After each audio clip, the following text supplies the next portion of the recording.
ಬನ್ನಿರಿ. ಬೆಂಗಳೂರು ನಗರದ ಕ್ರೈಸ್ತ ಭಕ್ತಾದಿಗಳಿಗೆ ಯಾತ್ರಾ ತಾಣವಾಗಿ ರೂಪುಗೊಳ್ಳುತ್ತಿರುವ ಮರಿಯಾಪುರ ರಮ್ಯತೆಯ ಬೀಡು.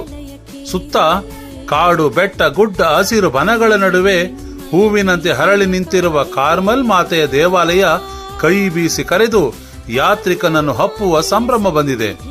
ಮರಿಯಾಪುರದ ಜನಕ, ನಮ್ಮೆಲ್ಲರ ಆದಿ ಪಿತಾಮಹ ಫಾದರ್ ಫಿಲಿಪ್ ಸಿಜೋನ್ ರವರ ಶತಸ್ಮರಣೋತ್ಸವದ ಅಂಗವಾಗಿ ಅವರ ಸ್ಫೂರ್ತಿಯಲ್ಲಿ ಹೆಜ್ಜೆ ಇಟ್ಟು ನಡೆದ ಮರಿಯಾಪುರದ ಆಧುನಿಕ ಪಿತಾಮಹ ಫಾದರ್ ಥೋಮಸ್ ಅವರ 50 ವರ್ಷದ ಯಾಜಕ ದೀಕ್ಷೆಯ ಸಂಭ್ರಮವನ್ನು ಆಚರಿಸುತ್ತಿದ್ದೇವೆ. ಇದರ ಪ್ರಯುಕ್ತ ಬೆಂಗಳೂರಿನಲ್ಲಿ ಆಶ್ರಯ ತಾಣವಾಗಿರುವ ಜಲದೇವ ಮಾತೆಯ ಗುಡಿಯನ್ನು ನವೀಕರಿಸಿ ಉದ್ಘಾಟಿಸಲಾಗುತ್ತದೆ. ಕರ್ನಾಟಕದಲ್ಲಿ ಇದೇ ಮೊದಲ ಬಾರಿಗೆ 40 ಅಡಿ ಎತ್ತರದ ದೇವಮಾತೆಯ ಸ್ವರೂಪವನ್ನು ಮರಿಯಾಪುರದಲ್ಲಿ